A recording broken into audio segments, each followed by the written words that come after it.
Hello everyone, welcome to another video in the series Everything You Need to Know About Immortal. Today we'll be looking into King Arthur, King of Camelot. I'd be surprised when I played this game and I thought King Arthur would be, amazing immortal. He would be the one that carry because everybody has known, probably heard about stories about King Arthur and stuff like that. And you think he's very OP, he's very strong.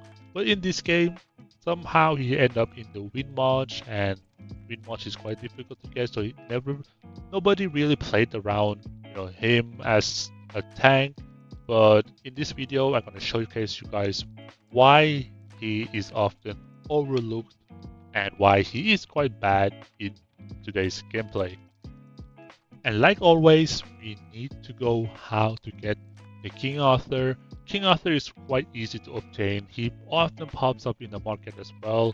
Harbor fragments for randomized and summoning hole, arena, seasonal, and also you can get him throughout the golden path. I know it's randomized, but the wind fragments, they are possible as well. I didn't write up here because I don't think a lot of people would want to do that, but it is possible to get it there.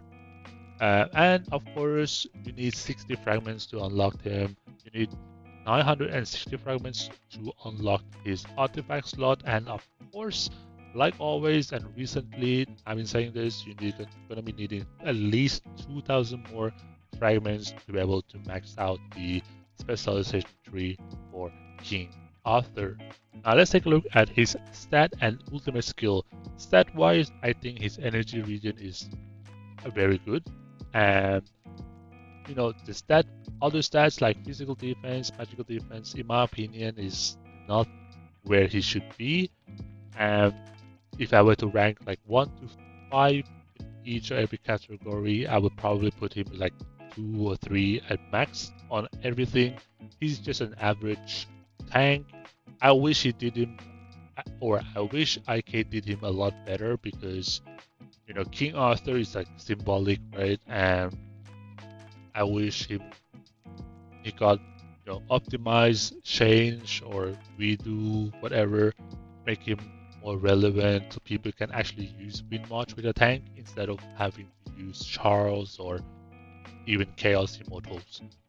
Let's take a look at his ultimate skill, Wind Ruler. Reduce all damage received by 35% and has a 60% chance of reflecting 50% of the damage back on the attackers for 6.6 seconds. In my opinion, this skill has so much opportunity.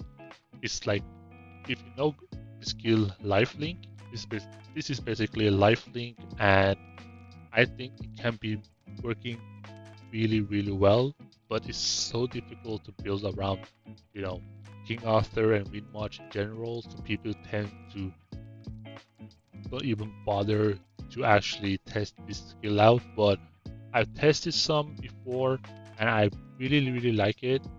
It's just that it's very difficult to play around it. Now that we are in the training camp again, let's take a look at the King Arthur Ultimate and see how it actually looks like. So now you see here, I put my Hannibal against enemies King Arthur, and his Hannibal is against my King Arthur. And now let's take a look at the ultimate and see how it actually works. I can see here we proc at the same time, the beam coming down, nothing special, but let's take a look and see if the damage reflection is going to be very OP or not.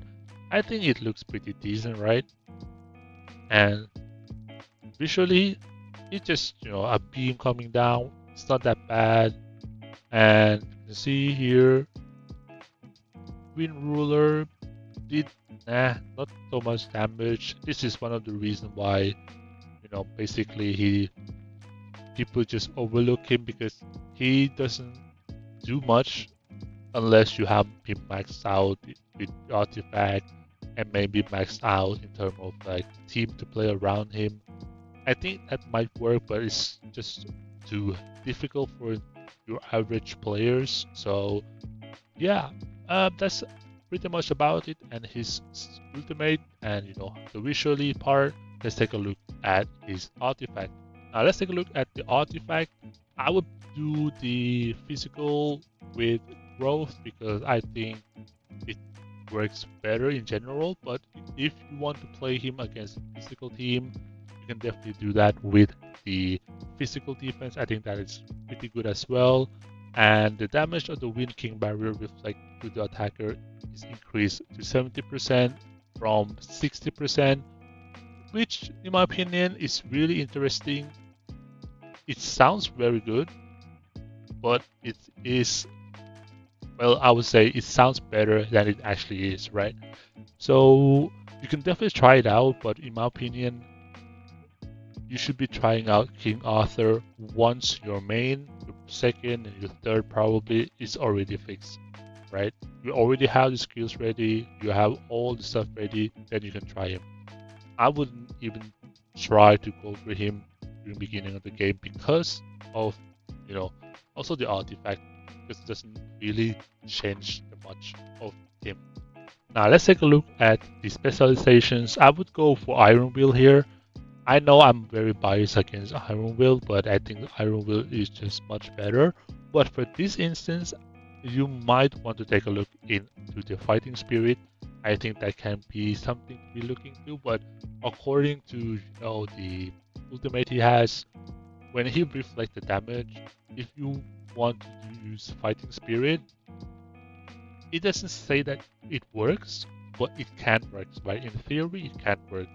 I think this is something that IK can clarify or should be clarifying in the future if they want to optimize King Arthur stats, skills, and even more stuff. But I doubt that it will happen because I think it's just going to be one of the immortals that will be forgotten in the game. Now let's take a look at his skills. His skill set is based off damage reflections. I would just try to buff his damage as much as possible. We have guard, energy shield, spring of life. I mean, the point of him is to reflect damage, right? So if you have like super tank on him, right? Sometimes it works because you reflect everything. But at the same time, do you think it will work if you let them do the damage on you? And then the more damage they do, the more it reflects, right? So basically, is I would say King Arthur is doomed to lose the battle for us to win the match. If you know what I mean, he should. The more damage he takes, the more damage he reflects. That's what I'm trying to say. So that's why I try to run with these skills: no escape, guard, and also toxin barrier. I think that can be very good against specific March. But if you want to sustain, of course that works as well. But I wouldn't even think about it. As for free to play, Berserk, Resist, Guard, Physical Shield, and also the Fighting Master is very standard. That's what I would run on him when I play PvP and try to like damage, especially the Fighting Master. Now let's take a look at the composition, which I think King Arthur would work best on, although I don't really recommend him at all. It is a win march, a full-blown win march, and you can see here, I put out some immortals here, and Saladin, Matilda, Baldwin. You basically have to play around these three, immortals. Either you want to use, Hannibal, you can do that as well. You have to play around these three immortal to be able to do some damage and to be able to do anything at all, in my opinion. King Arthur is a liability, in my opinion, and also not usable. I made a video 2 weeks ago about tank tier list, and I put him as a collectible because I think he is just a collectible immortal and nothing else. So yeah, if you want to play around King Arthur, for example, you should definitely go for something like this. He is not flexible into any other teams that you want to play, but he still can work well, right? He still can work normally, but I think he's still going to be better against physical teams than mage teams. So you have to think a lot. You have to max out everything. I've seen people max him out, his artifact, specializations, stuff like that, and he still underperformed, right? So I don't really recommend him at all. But if you want to go for him, go ahead. But and yeah, I feel like I keep repeating myself, and I'm just gonna do it one more time. Don't even bother to get him until he gets, rework, get optimizations and stuff like that. So yeah, that's pretty much it about King Arthur. Thanks you guys for watching. See you guys in the next video.